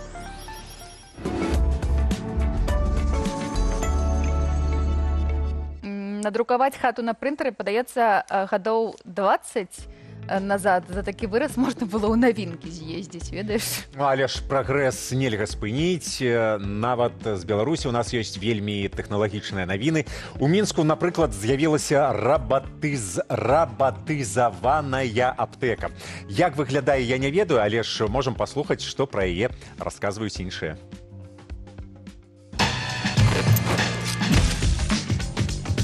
У Мінску запрацавала першая ў Беларусі рабатызаваная аптэка. Яна адкрылася на вакзале. На ЖД вакзале. Аўтаматызаваная аптэка – гэта закрыты куб, у якога знаходзяцца стэлажы з лекавымі сродкамі. Пакупніку дастаткова увесці назву прэпарата на сэнсорным экране, прыкласці пашпарт і аплаціць. Пасля гэтага робот выбірае патрэбны прэпарат і прадае яго ў акенцы выдачы. Я уяўляю, у якую пастку трапіць ханурыкі, якія да адкрыцця аптэкі заўсёды стаяць, каб купіць баярышнік. Баяры взяць? Куда прыкласці? Курва, скажи, горить усё. Этот робот, кажуць, полностью белорусская разработка, начиная от чертежей и 3D-моделирования и заканчивая его изготовлением. Работать он будет круглосуточно. Ну и дякую Богу, хай працує. Хай працує. Да. Идеальный белорус. И, говоришь, чертежи белорусские. А библиотеку нашу народную, белорусскую, тоже вся полностью наша. И чертежи 70-х годов были, там все сделали. Лежали. Просто да. Пыль сдули. Дули пыль, сделали библиотеку, и это роботы. И тут пыл сдули. Конечно. Пыл сдули. Приходит человек такие и вводит. Ацетилсалициловая. Лавая, да. Мы не бываем. Ацетилсалициловая. Как это пишется? Ацетилсалициловая робот. Аналген! Он такой, да, название забыл! В Беларуси еще треба как латинские названия вводить. Эсинус педаструс. Санктус спиритус. Да, и случайно дьявола вызвал. А тут за боярышником. Который за боярышником. За боярышником, прямо цитаны. Дориме, дай же ты мне что-нибудь, Дориме.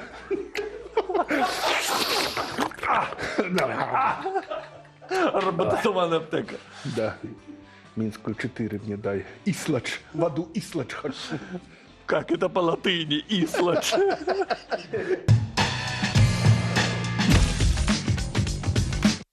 Ну што, які там горад? Лідар нашага рэйтынгу раніцы з Белсатам. Згодна з гарадзенскім лобі, піша Вольга Швед, толькі горадня трэба называць. Памятаеш, мы закидывали вуду? Горадня. Гарадзенскі, але ж горадня. Так, і вось у працяг. Піша, куды паехаць? Будзем пералічваць, а пасля тлумачыць.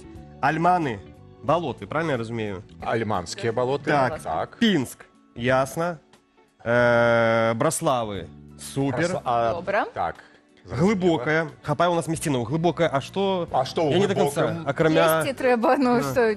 Окромя... Ну... Я не, Згущенка. я не пам'ятаю, ці був я у глибокім, ці ні. Ну, добре, погуглим. Добре. Браслави так. Угу. Альманы был, так, не? Альманы не. Ну, але здесь... Ельня, Альманы не был. Таким чином, твоя Вуда, закинутая у коментары, у океане зараз Санта уже, а не океан. На великий-великий. Санта. Ну, так само про рибу, про усяке. Не, так я ведаю, гэта здарылася калі 3 гады таму, яшчэ 4 гады таму.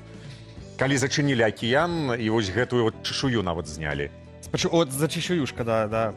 Нешта пакінулі, кавалачак пакінулі, але ж не... Гістарычны кавалачак чешуі. Так, значит, у адказ про Городню, только Городню пишут. Правильно казать Гродно, але Городзенцы, Городзенская область. Гродно, так. Городня. Ну, Городня. Давайте покинем... Гродно, мабыць, гэта афіцыйная назва. Давайте покинем городенцам, так? Городенцам. Городенцам покинем... Разбирайтесь. Так, это ваше... Минск ці Менск. Спадчына. Минск ці Менск. Менск. Так, значит, як правильно? Калинковичи ці Каленковичи? Калинковичи. Смешно. Так, и апошняе, что хотел вам сказать. Про архівы. На ўздагон нашага шановнага гостя, беларусам часта прасцей знайсці інфармацыю ў польскіх архівах, ніж у беларускіх пішуць. Я знайшоў пра свайго деда ў польскім архіве. А ў якім горадзе? У польскім архіве. Бо нам пішуць, трэба ў беластоцкі архіў ці варшавскі, калі продкі з Падгародні. Ну вось, вы зразумелі. Трэба, па-першае, ў інтэрнэце пашукаць. Дзякуй вялікі. Дзякуй вялікі табе, заставайся з намі. І вось зараз мы свой дазор скончылі, але заўтра будзем працягваць, сустрэнемся. І мы вось табе, калі ласка, музыку аб'яўляй. Добрай вам суботы і трошкі музыкі на развітанне. Лібонік. Солнце настрой, грэй не надта, снег за вакном. Ці гэта вата, холодны ветер вырваў птушку з гнязда і кінуў у неба. Такая вясна, сістэма стоіць моцы цісне на стабілізатар. Як ты не хавайся ва ўнутраны ламбатар. Альцумешлі гэс, коціцца ў яму і сізіф унутры, не вывозіць ні граму. Але осенню, летом, зімой ці вясной галоўнае захоўваць пазітыўны настрой. Жыццё як гопніку в адваротні з трубой, насі з сабой манціроўку і пазітыўны настрой. І ў клазетах, і ў галавах намастрой. Прафесар, захоўвайце пазітыўны настрой. Вечарамі віно разбаўляеш слязой, ты тэкілу і захоўвай пазітыўны настрой. Как аказку насі пад стралою не стой. І захоўвай, захоўвай, захоўвай настрой. Вось бы нам час масштабной психотерапии, как туды могли потрапить со столицы из периферии на гигантскую кушетку, как миллионы 3 залезла, и гигантский доктор белым помощи у свое кресло. Кажете, кукуху часом едет от подеял. Кажете, не треба болей вам таких хоккеев. Физично и морально, кажете, вам тяжко. Ну вы ж ведаете, что у любой хвороби ваш. Цікаво, ці мила би мама раму без гала передолу і дезіпаму. Усяго на 3 дні закупився мукой. Прибульбуй, заховай позитивний настрой. Пливеш по капусту з вовком і козой. Рабі і заховай позитивний настрой. Прочнулся у труне под могильной плитой. Давай и заховай позитивный настрой. Закрыли киёк шаурмой для вокзала. Заховай настрой и аж хатнее сало.